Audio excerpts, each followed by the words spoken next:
Buenas tardes. El día de hoy vamos a revisar parte de la unidad 3. La unidad 3 lleva por nombre comunicación escrita. En esta sesión en específico nos vamos a enfocar a revisar el ensayo. ¿Por qué tenemos que revisar con mayor detenimiento el ensayo? Lo tenemos que revisar porque a final de cuentas es una herramienta que ustedes van a estar utilizando constantemente en su vida académica y va a ser un instrumento que va a permitir a los profesores evaluar el desempeño que ustedes tengan, sus habilidades, sus conocimientos, su vocabulario, su redacción, su síntesis, etc. Ustedes saben que en el instituto una de las formas que utilizamos para evaluarles, al menos en esta materia, es el ensayo.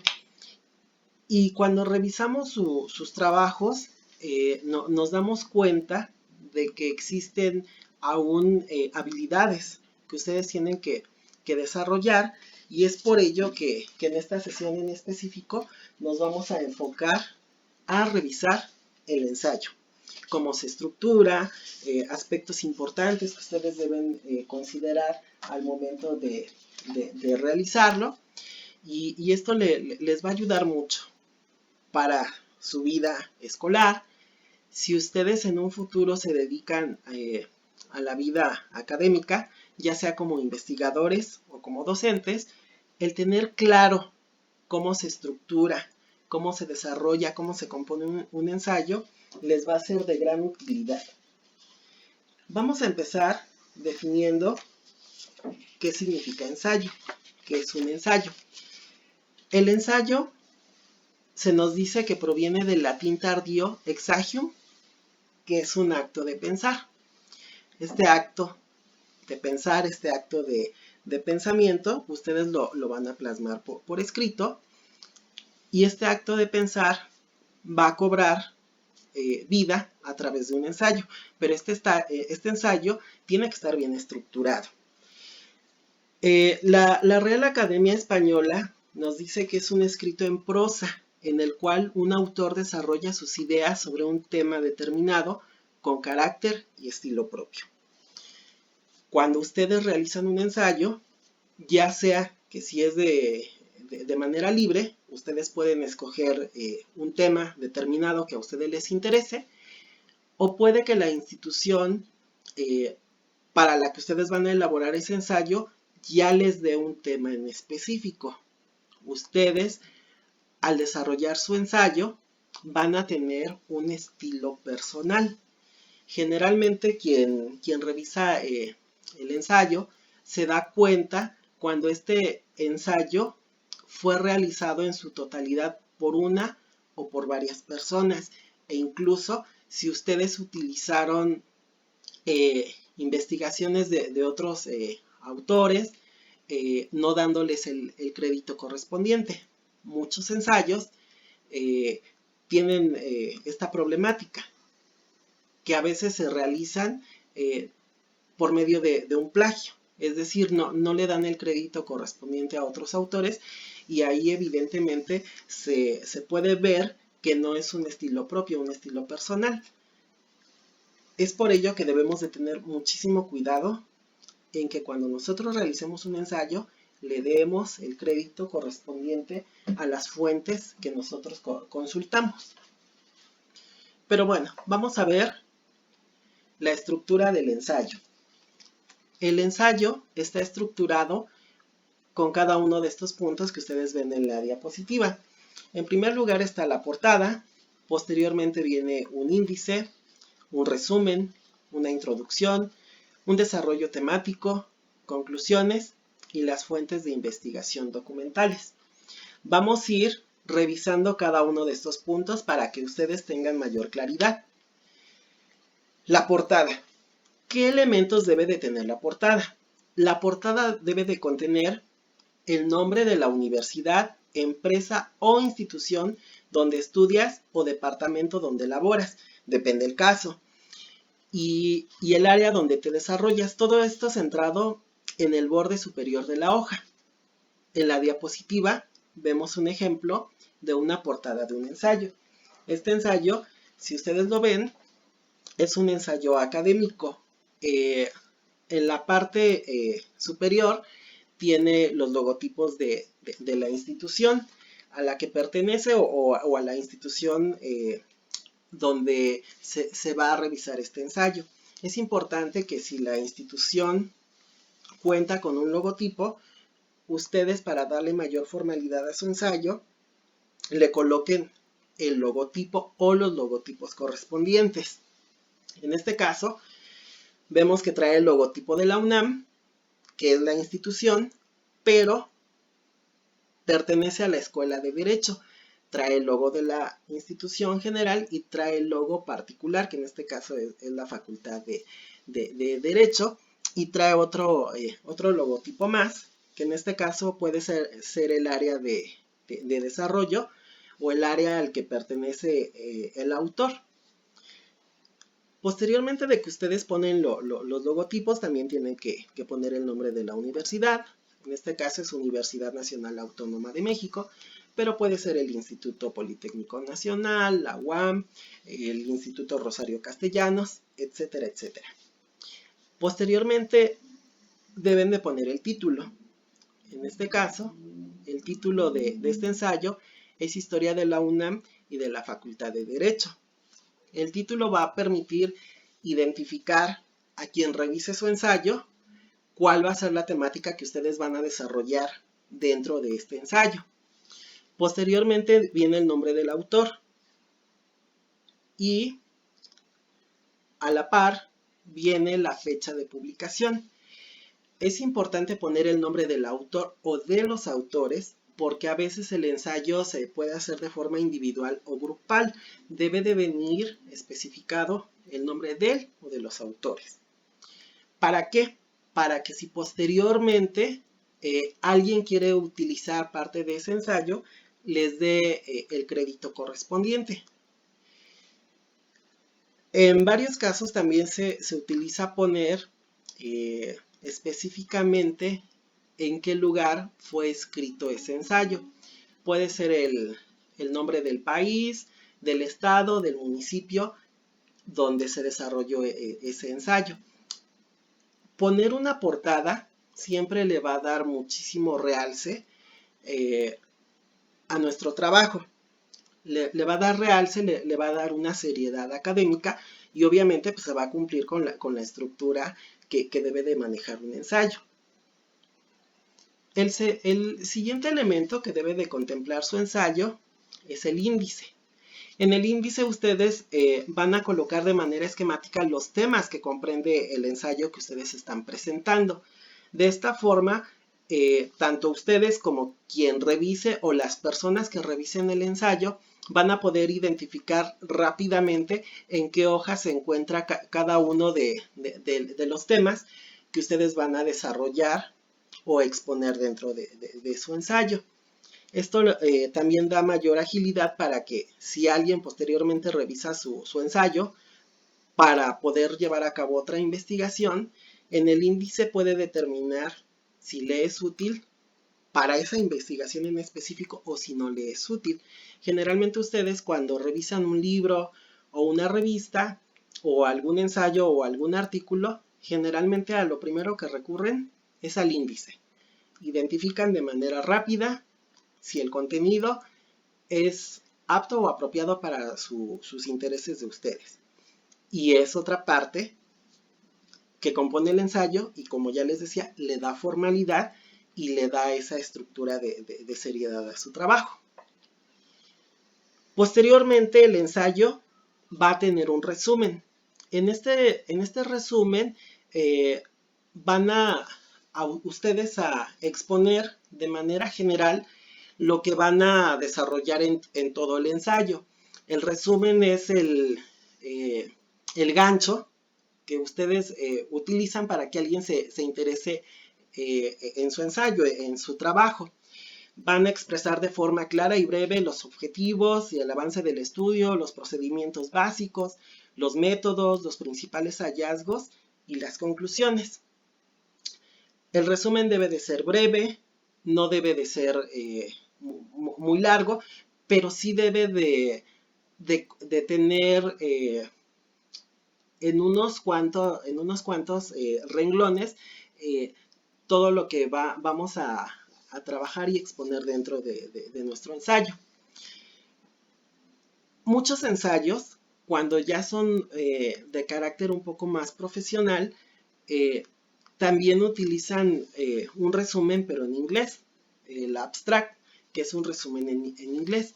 Este resumen se coloca para que personas que pueden ser de otro país y estén interesados en la temática que nosotros estamos exponiendo, en el resumen puedan, en su idioma propio nativo, que en este caso el que a nivel mundial más se utiliza es el inglés, puedan informarse sobre el contenido de ese ensayo y si les interesa pueden consultarlo, ya haciendo alguna traducción o apoyándose en un traductor o bajo otro esquema que ellos determinen. Pero les digo, principalmente este abstract se utiliza principalmente cuando realizamos ensayos que ya son de carácter un poco más profesional. Algunos estudiantes mandan sus ensayos a un concurso y en estos concursos sí piden que se contemple esta parte del resumen en inglés. De igual forma, en esta parte donde colocamos el resumen y el abstract, también deben de venir las palabras clave. Las palabras clave son sobre las que gira nuestra investigación de nuestro ensayo. ¿Para qué? Si yo estoy interesado en leer un ensayo que tenga que ver con violencia, cuando yo me meta al buscador voy a poner ciertas palabras clave. Esto va a arrojar ciertos trabajos, ciertos ensayos, y es gracias a estas palabras clave que nosotros colocamos dentro de nuestro ensayo, que va a permitir a varias personas poder revisar nuestro trabajo. Posteriormente a esta parte del resumen y del abstract y de las palabras clave, sigue la introducción. En la introducción ya vamos a empezar a plantear una hipótesis. ¿Qué es una hipótesis? Es una suposición de algo que podría ser o no ser posible. La hipótesis es una idea que nosotros planteamos y que en nuestro ensayo la queremos comprobar o demostrar. A veces nosotros podemos iniciar un ensayo bajo un supuesto y cuando vamos desarrollando nuestro ensayo nos damos cuenta de que el supuesto que inicialmente nosotros teníamos puede que se cumpla o no se cumpla, pero la finalidad de un ensayo es que nuestra hipótesis obviamente sea verdadera y pueda ser respaldada. Dentro de esta introducción tenemos que utilizar una hipótesis. La introducción también debe de ser clara y mostrar dominio del asunto. Para que nosotros podamos tener un ensayo que sea coherente, que tenga validez académica, una rigurosidad científica, académica, debemos de apoyarnos en otros trabajos que previamente se hayan realizado. Debemos de leerlos, de extraer ideas principales. Si vamos a utilizar estadísticas, que estas estadísticas sean demostrables, que estén respaldadas por una institución, que tenga seriedad.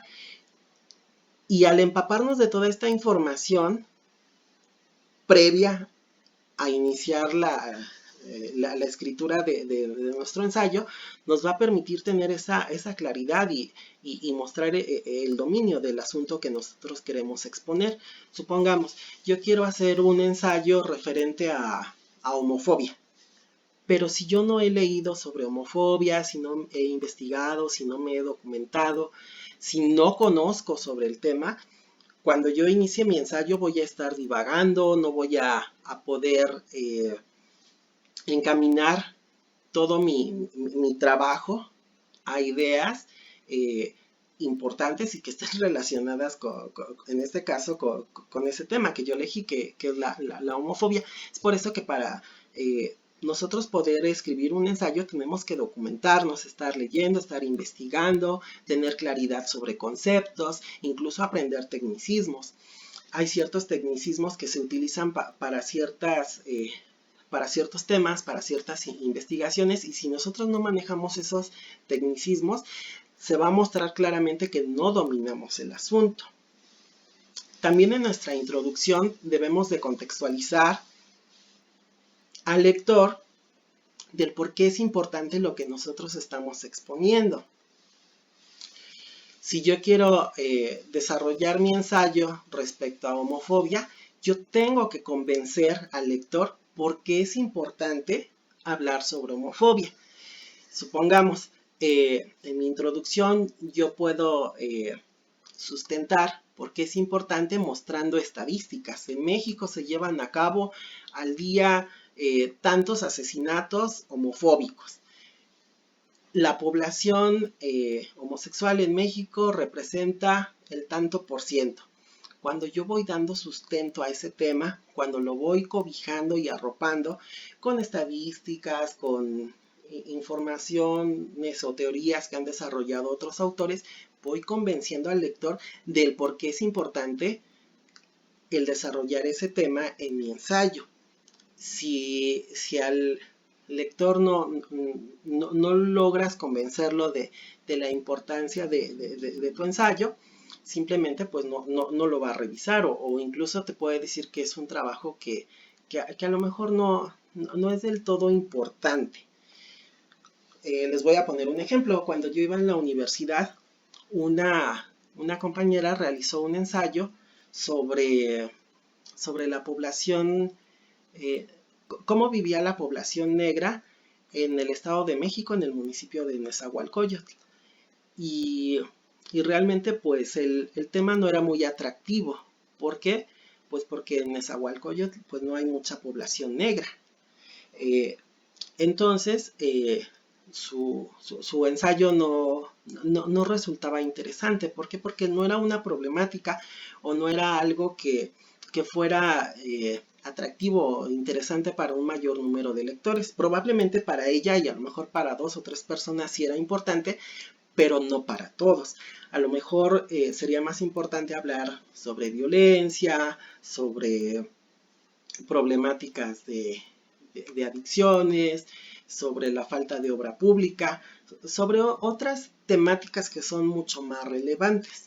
Es por ello que en nuestra introducción siempre debemos de convencer y de sustentar por qué estamos realizando ese trabajo, lo importante que es mostrar ese trabajo.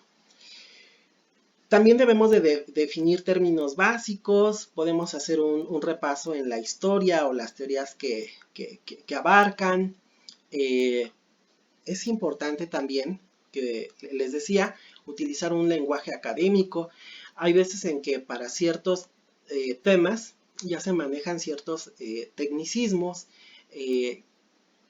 principalmente cuando son ensayos que van encaminados a un cierto sector. Supongamos un ensayo para médicos ya utiliza ciertos tecnicismos que entienden médicos. Si un ensayo va enfocado a sociólogos, utilizan tecnicismos que otros sociólogos, antropólogos o gente que se dedica al área de las ciencias sociales ya maneja o domina. Ustedes deben de identificar si su ensayo va dirigido a una población que ya maneja ciertos tecnicismos, que ya tiene cierta formación académica, o si va dirigido a un público que igual a lo mejor no maneja tanto tecnicismo y necesita que ustedes le desarrollen el tema de una forma que sea muy digerible, que no es lo mismo que su ensayo lo lea una persona que a lo mejor tiene ni estudios básicos de a lo mejor primaria o secundaria a que ya lo lea una persona que ya tiene un doctorado o una maestría.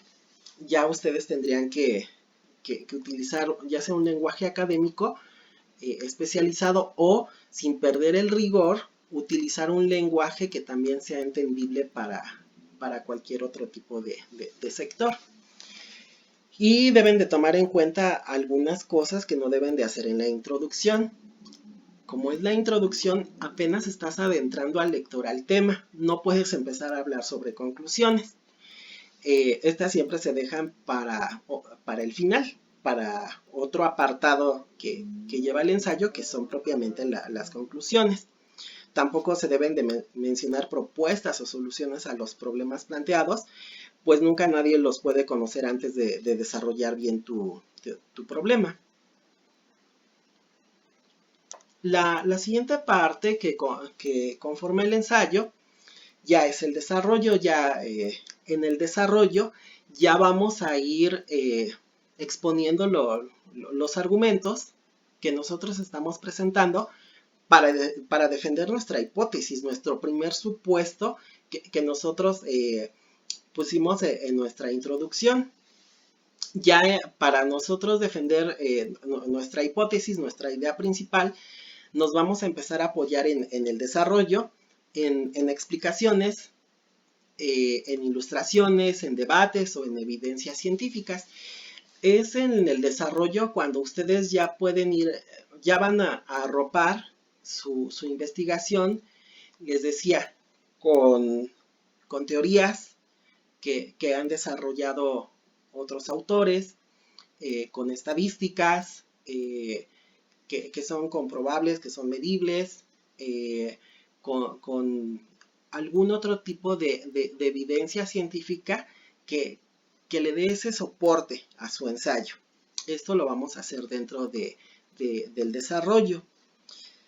Es por ello que les decía previamente a que nosotros empecemos a desarrollar nuestro ensayo, debemos de documentarnos, de empezar a reunir bibliografía, revisar autores que hayan trabajado sobre el tema que nosotros vamos a desarrollar. Podemos irnos a fuentes estadísticas. Por ejemplo, en el caso de México, podemos irnos a INEGI. INEGI maneja muchas estadísticas a propósito de diferentes temas, sobre población, sobre violencia, sobre un sinfín de temáticas que ni nos imaginamos. Esto lo utilizamos dentro de nuestro desarrollo. Posteriormente vamos a tener las conclusiones. En las conclusiones, ahí sí ya podemos nosotros ya dar algunas alternativas o soluciones sobre la hipótesis que nosotros planteamos, o incluso puede que nuestra hipótesis no se cumpla, pero ya dimos un primer paso en la investigación. En nuestra conclusión debemos de presentar la información pertinente al alcance de nuestros objetivos del estudio y el problema en correspondencia con los hallazgos de la investigación. Nuestra conclusión debe de seguir una secuencia lógica donde mencionemos los puntos relevantes de toda nuestra investigación. También les decía, ya podemos mostrar las soluciones o aproximaciones a la solución del problema expuesto durante el ensayo, y ya en nuestra conclusión va a ser propiamente el cierre de toda nuestra investigación, de todo nuestro ensayo. Nuestro ensayo, les decía, debe de estar sustentado en fuentes de investigación documentales. Las fuentes sobre las que nosotros nos apoyamos o sustentamos nuestro ensayo, debemos de darle el crédito correspondiente. Tal vez utilizamos libros, artículos, audiovisuales, fotografías, notas periodísticas, estadísticas, etcétera. Siempre las debemos de poner al final de nuestro ensayo para que para darle el crédito correspondiente, para que el lector tenga de conocimiento de quién nos apoyamos o de quién nutrimos nuestro ensayo. Si no le damos el crédito correspondiente, en algún momento podemos ser acusados de plagio. Y aparte eso también desacredita nuestra investigación, porque si nosotros no somos capaces de darle este soporte de fuentes documentales y queremos apropiarnos de ideas que han desarrollado otros autores, pues eso ya, si es un trabajo escolar, un ensayo escolar, pues le va restando créditos, ¿no? Si el profesor o el lector se da cuenta de que nosotros no estamos poniendo nuestras fuentes de investigación, pues bueno, nuestro trabajo no está realizado de manera correcta y les decía, puede ser considerado un plagio. Debemos de considerar algunos aspectos importantes cuando nosotros llevamos a cabo nuestro ensayo. Al inicio, antes de escribir nuestro ensayo, debemos de seleccionar bibliografía que nos ayude a dar sustento a nuestro ensayo. A veces nosotros nos vamos por, bueno, todo lo que ofrece la modernidad. Anteriormente íbamos a las bibliotecas, íbamos a una biblioteca, buscábamos libros o buscábamos ciertas revistas, revisábamos que tuvieran información relativa al tema que nosotros queremos desarrollar y reuníamos esta bibliografía, la leíamos y ya empezábamos a redactar. Hoy, gracias al avance de la tecnología, ya podemos utilizar una herramienta como Internet y visitar bibliotecas virtuales, pero generalmente lo que mucha gente utiliza al instante es el buscador Google, ¿no? Es el que más personas utilizan hoy en día, pero este buscador sí nos proporciona muchísima información, nos presenta diferentes trabajos, pero debemos de ser muy cuidadosos, ¿no? ¿Por qué? Porque a veces nos presenta bibliografía que tal vez no cumple con la seriedad académica que se requiere. A veces encontramos, no sé, Wikipedia es lo primero que aparece, pero no es una fuente tan confiable. Sí puede ser un apoyo para encontrar otras fuentes, pero no es al 100% confiable. O a veces vemos trabajos que realizaron otras personas no sé, en sitios como El Rincón del Vago u otros, pero tampoco tienen, no tienen ese carácter a lo mejor tan científico, tan académico que nosotros necesitamos. Entonces debemos de ser muy cuidadosos al seleccionar nuestra bibliografía para desarrollar nuestro ensayo. Más adelante les voy a decir algunos buscadores o les voy a mencionar algunas, en este caso algunas páginas que ustedes pueden consultar y que tienen mayor seriedad. Son algunas, existen muchísimas más, pero ustedes conforme vayan adquiriendo esas habilidades y vayan perfeccionando su técnica para escribir ensayos, van a ser también capaces de poder seleccionar de manera más fidedigna la bibliografía en la que se van a apoyar. Otro aspecto que ustedes deben de considerar es la vigencia. Hay trabajos que ustedes pueden encontrar en la red o en bibliotecas, pero si no son vigentes, deben ustedes de cuidar ese aspecto. Supongamos, si yo voy a hacer una investigación sobre el secuestro en México y encuentro un artículo que es de 1980, me puede servir como un antecedente, pero también sería importante que nosotros busquemos estudios más recientes, estadísticas del secuestro en el año 2010, en el 2020, e incluso podemos buscar bibliografía que hable sobre la historia del secuestro, etcétera, ¿no?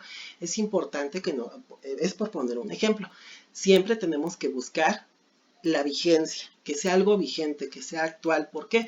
Porque un trabajo que probablemente se hizo hace 5 años ya fue nutrido por alguien más y ya se añadieron mayores investigaciones, y entonces es importante buscar estos periodos de tiempo.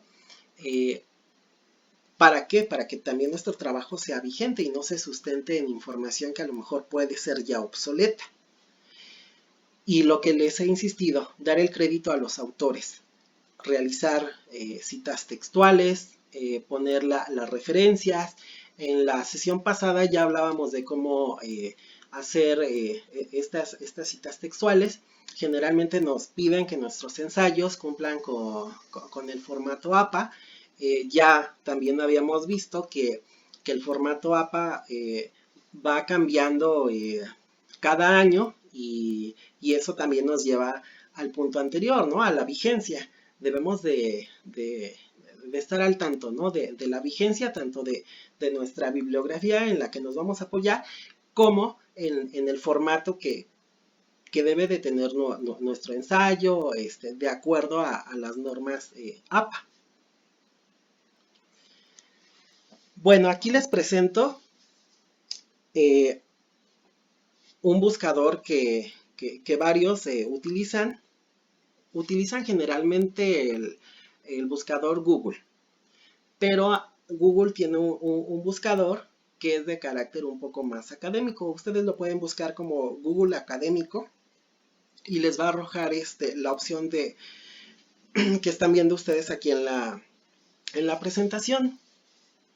Este buscador ya es un poco más especializado, ya filtra la información de manera más fidedigna. Ahí ya no se van a encontrar a Wikipedia o al Rincón del Vago u otros sitios de internet. Aquí ya van a encontrar libros, revistas, artículos académicos, todo lo que tiene un poco de mayor seriedad y que permite cumplir con ese rigor, ¿no? que nosotros debemos de buscar en realizar para nuestros ensayos. También ustedes pueden buscar en bibliotecas digitales serias. Una de las más importantes es la de la UNAM. Aquí en la diapositiva, en la parte superior viene la dirección electrónica, y les tomé una captura de pantalla para que ustedes vean las diferentes temáticas, ¿no? que muestra esta página. Podemos encontrar libros o revistas de ciencias físico-matemáticas o ingenierías, de biología, química y salud, de ciencias sociales, humanidades y artes, bases de datos y libros electrónicos para bachillerato. Ya es una biblioteca más especializada, una biblioteca en la que ustedes pueden confiar por el rigor académico que maneja esta institución. Aquí viene el nombre de otras otras fuentes electrónicas donde ustedes también pueden acudir para lograr obtener información. Son instituciones que tienen un acervo digital muy interesante, muy importante, que les puede servir en su vida académica, no solamente para esta materia, sino para otras materias que ustedes estén cursando. Aquí viene en esta diapositiva otras bibliotecas que son reconocidas a nivel mundial. Valga la redundancia, aquí viene la Biblioteca Digital Mundial, que es de la UNESCO. Les ofrece igual un acervo muy grande, muy interesante. Está la Biblioteca Virtual Miguel de Cervantes, es española. Y también les ofrece un sinfín de títulos y temáticas que les pueden ayudar. También está la Biblioteca Virtual de México. Tiene más de 6,000 libros, folletos y otros documentos que igual les pueden ser muy, muy útiles a la hora de desarrollar diferentes ensayos o trabajos, ¿no? que se les encomienda en la universidad o incluso, ¿no? en otras áreas de desarrollo que ustedes tengan. Para estadísticas, pues indudablemente pueden ustedes visitar INEGI. Los datos estadísticos le dan mucho sustento y mucha seriedad a nuestros ensayos cuando los ensayos son de carácter cuantitativo. Podemos utilizar las bases de datos que genera INEGI. Les decía que INEGI muestra un sinfín de información que ni nos imaginamos. Si ustedes se van a un buscador y buscan estadísticas sobre un dato en específico, en INEGI se van a sorprender. Por ejemplo, pueden ustedes poner en el buscador, a propósito del Día de Muertos, INEGI, e inmediatamente les va a desplegar una síntesis de cuánta gente se muere en México, tipo de defunciones, etc. O a propósito del Día Internacional de la Mujer, ustedes busquen a propósito de y ponen la temática que les interese, más la palabra INEGI y les arroja un sinfín de información. O si quieren consultar las bases de datos de manera directa y ustedes utilizarlas para graficar o para conocer los datos en específico de un estado, de un municipio o a nivel nacional, se meten a INEGI y les va a ayudar muchísimo. También está CONAPO. CONAPO también les ofrece información estadística sobre población, principalmente en México, aunque también tiene información de otros países. También pueden visitar ustedes Coneval. Coneval maneja mucho cuestiones de estadísticas sobre pobreza, muchos indicadores sobre pobreza en México. Y también les puede ayudar para algún ensayo que ustedes desarrollen. Y bueno, sería todo lo que por el momento les estaría presentando. Les pediría que si tienen alguna duda, alguna pregunta o alguna temática o particularidad que les gustaría que desarrollemos más en específico, lo pongan ustedes en los comentarios para a la brevedad poder exponerlo y poder resolver las dudas que ustedes tengan. Les agradezco que revisen esta presentación. Y bueno, nuevamente les reitero que estoy a sus órdenes. Están las vías de contacto, ya sea dentro de la misma plataforma que ustedes utilizan o por medio de mi correo electrónico. Quedo al pendiente de ustedes y nos vemos en la siguiente sesión. Muchas gracias y estamos en contacto.